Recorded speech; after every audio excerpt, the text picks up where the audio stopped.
Hello! Alors vraiment petite vidéo, j'espère rapide, vidéo à chaud, réaction. J'ai même pas scripté, j'ai même pas mes lunettes parce que je ne lis pas sur mon ordinateur. J'ai pas l'habitude de faire ce contenu là, mais d'ailleurs je me présente, je m'appelle Jade. Si c'est la première fois que vous venez sur mon contenu sur ma chaîne, je fais souvent des extraits de mes cours. Je donne des cours en sociologie, donc j'enseigne surtout autour du féminisme, de l'antiracisme.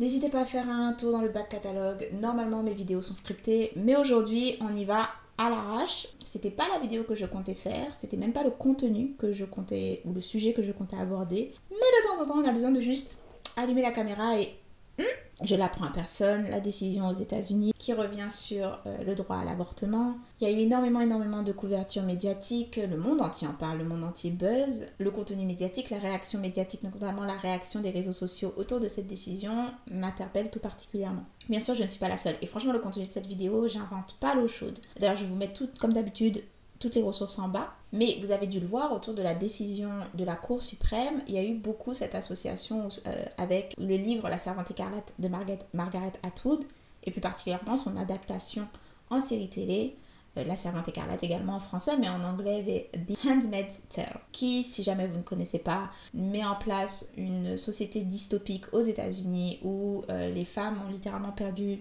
tous leurs droits. Il y a eu un énorme recul de droits pour les femmes. Elles sont classées en catégories. Vous avez les femmes des commandantes qui sont un peu les madones, hein, les femmes de haute société. Vous avez les cuisinières, les martas, et vous avez tout particulièrement les servantes. Et les servantes sont habillées en rouge. Chaque catégorie est associée à une couleur. Et les servantes, elles, leur rôle principal, c'est d'avoir des enfants. Donc elles subissent, trigger warning, elles subissent les viols à répétition des commandants auxquels elles appartiennent. Parce que c'est en plus un contexte dystopique où il y a une chute de la natalité. Et donc, obligation pour ces femmes de se reproduire. Elles n'ont pas le droit de lire ou même d'apprendre à lire, elles n'ont absolument qu'un droit, elles appartiennent au commandant et donc comme j'ai dit, elles subissent, notamment parmi toutes les violences qu'elles subissent, elles subissent également les viols à répétition. Ça va pas être le sujet entier de cette vidéo, c'est juste un point de départ, je vais vous expliquer de quoi je voulais vraiment parler au sein de cette vidéo. Peut-être que j'ai fini par trouver un titre qui le résume, mais en gros, une des choses qui a beaucoup été critiquée et mise en avant par des femmes noires aux États-Unis, certaines se revendiquant comme féministes, black feminism, afroféministes, mais pas forcément toutes, certaines activistes, d'autres non, mais en tout cas, des femmes noires ont attiré l'attention aux États-Unis sur le fait que littéralement Margaret Atwood avait emprunté l'expérience, le vécu qui était arrivé, c'est-à-dire la période de l'esclavage, littéralement toutes les violences qu'ont subies les femmes noires. Elle avait utilisé toutes ces violences pour décrire sa dystopie en effaçant et invisibilisant les femmes noires. J'ai essayé de trouver du contenu qui en parle en français parce que toutes les analyses qui le font extrêmement bien sont en anglais. J'en ai pas beaucoup trouvé. Par contre, j'ai trouvé Fania Noël et maintenant le pouvoir, donc son dernier ouvrage qui vient juste d'être publié. Elle y consacre notamment un de ses chapitres à l'analyse problématique de l'œuvre de Margaret Atwood et notamment de la série et en quoi la série participe de ce problème. Donc je vous recommande bien sûr de lire en fait cet ouvrage, mais elle démontre bien les similitudes entre les servantes et l'histoire des femmes noires réduites en esclavage ne sont pas une coïncidence. En effet, l'œuvre d'Atwood est en partie basée sur l'histoire de l'esclavage aux États-Unis, empruntant par ailleurs des éléments tirés du nazisme et diffusant une lecture assez islamophobe et fémonationaliste de la condition des femmes dans les pays du Moyen-Orient. En déportant les enfants de Cam d'un côté et en s'inspirant de l'histoire de l'esclavage à travers les personnages des servantes, le roman raconte l'histoire des femmes noires sans les noirs, mettant en œuvre une violence symbolique récurrente, l'effacement. En incluant des acteurs, actrices noirs, la série télévisée reproduit un autre type d'effacement.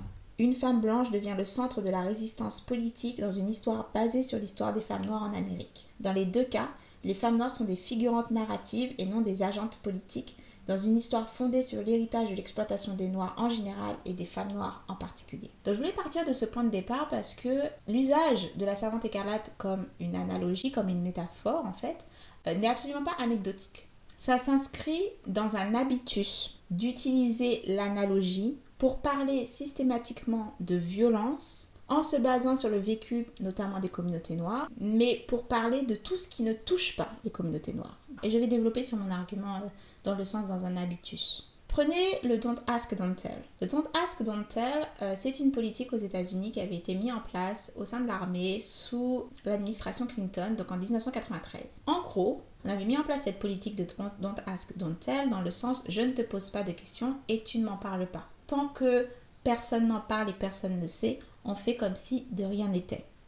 Ça peut paraître vraiment caricatural, mais c'était littéralement la politique qui avait été mise en place. Le Don't Ask, Don't Tell, c'était ça. Qui ne protégeait en rien et ne réglait aucun problème, mais l'administration Clinton. Forcément, dès que le Don't Ask, Don't Tell est mis en place, les associations LGBTQ+, montent au créneau pour dénoncer le Don't Ask, Don't Tell. Les associations de représentation, notamment au sein de l'armée, parce que on peut poser des questions, ouverture de parenthèse, mais pourquoi militer pour avoir le droit d'intégrer l'armée? Au contraire, on devrait militer pour l'anti-impérialisme, donc lutter pour démanteler les armées. Mais bon, je vous rejoins, je vous envoie sur la lecture de Jasbir Puar. J'en ferai également une vidéo pour présenter son œuvre. Fermeture de parenthèse. Mais donc, nous avons une frange du milieu LGBTQ+, qui a fait le choix politique de considérer que c'était important que nous ayons le droit d'entrer au sein de l'armée. Et l'argument qui va être utilisé, ça va être d'essayer de démontrer que la manière dont les personnes LGBTQ+, sont traitées au sein de l'armée serait la même chose que la manière dont les personnes noires étaient traitées au sein de l'armée.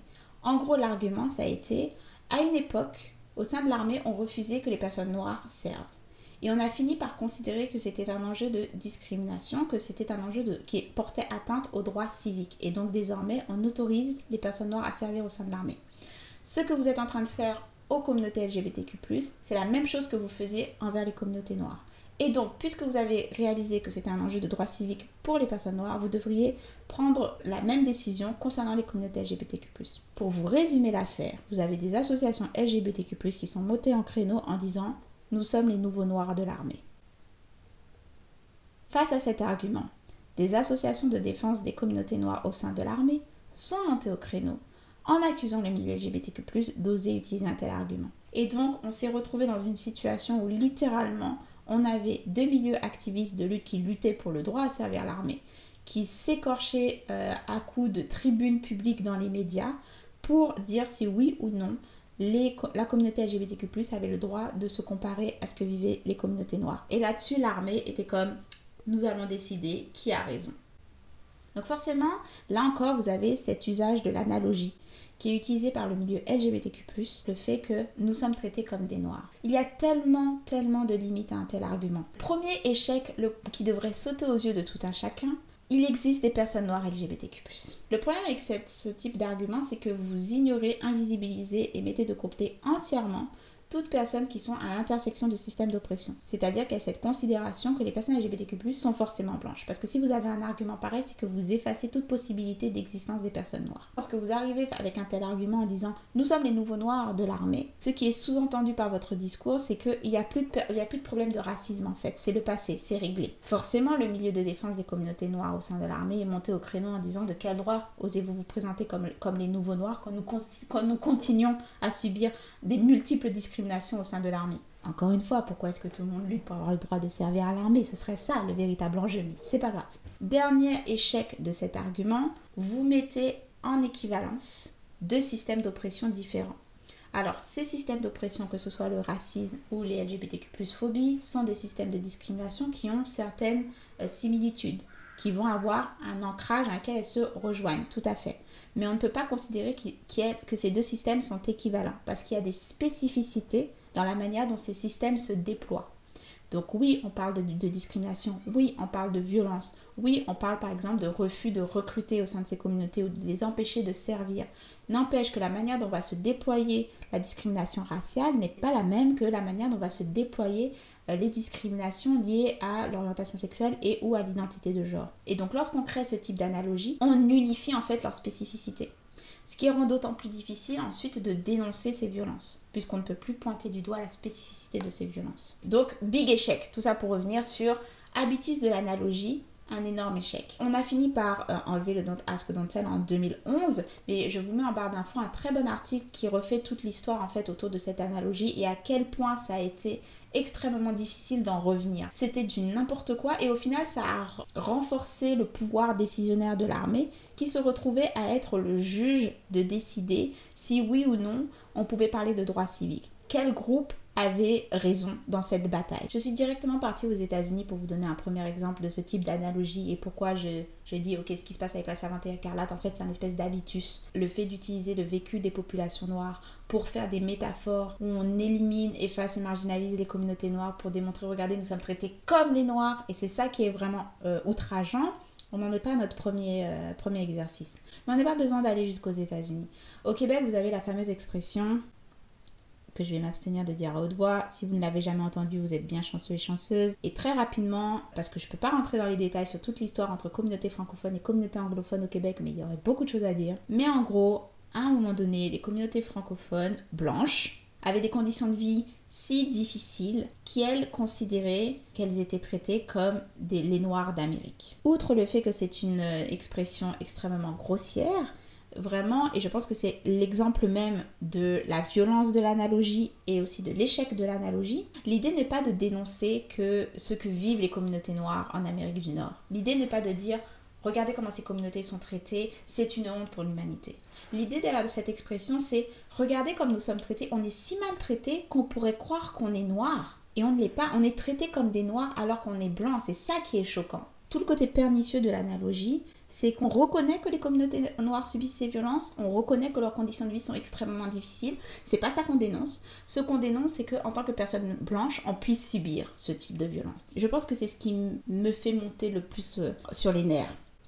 C'est le fait de voir des personnes qui reconnaissent et comprennent ces violences. Et en fait, l'utilisent pour dire « Non, ça me dérange pas que les Noirs le subissent. Ce qui me dérange, c'est que moi, en tant que blanche, je risque de le subir. » C'est littéralement la violence du message qui est renvoyée lorsqu'on a autant de féministes blanches qui utilisent l'image de la servante écarlate pour mettre en garde les autres femmes, comme si ce n'est pas déjà quelque chose que les femmes noires ou encore les femmes autochtones, par exemple, subissent. Pensez par exemple à l'hymne du MLF, Debout les femmes, et qui littéralement va utiliser la figure de l'esclavage pour dénoncer le sexisme, pour dénoncer le patriarcat, en disant en fait les femmes sont les esclaves des hommes. En oubliant que, encore une fois, les femmes noires ont littéralement, historiquement, été réduites en esclavage. Et elles ont été réduites en esclavage, elles appartenaient à des femmes blanches. Des femmes blanches ont profité du système esclavagiste. Vous avez un excellent livre d'ailleurs sur le sujet, malheureusement qui n'a pas encore été traduit en français. C'est un livre qui démontre comment 40% des propriétaires d'esclaves aux États-Unis étaient des femmes. Et il y a une absence de prise en compte totale de leur participation à l'histoire de l'esclavage, tout comme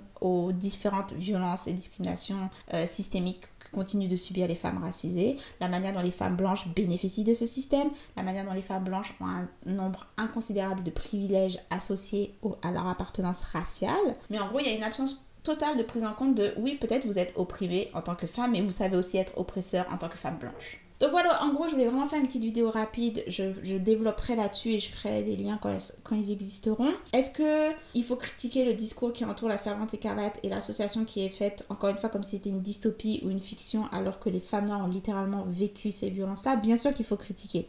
Mais est-ce qu'on est étonné que cela arrive? Non, parce que ça s'inscrit dans un habitus de littéralement utiliser le vécu et les conditions des personnes racisées, et spécifiquement le vécu et les conditions des personnes noires, pour parler de tout sauf des personnes noires. Ou encore, et encore plus, à participer à ces violences, puisqu'on va participer à leur effacement. Pas d'étonnement, en fait. Mais juste on est fatigué. Juste combien de fois va falloir vous expliquer de ne pas le faire? Juste combien de fois va falloir écrire, tweeter, parler, faire des discours, prendre la parole, vous instruire sur le sujet pour ne plus avoir à subir ce type de violence, puis vous trouvez une nouvelle manière de juste le moderniser. Je vais m'arrêter là, sinon la vidéo va juste durer 1 heure, mais il va falloir casser cet habitus. On est fatigué. C'est ça la conclusion. Faut nous laisser tranquilles. Voilà.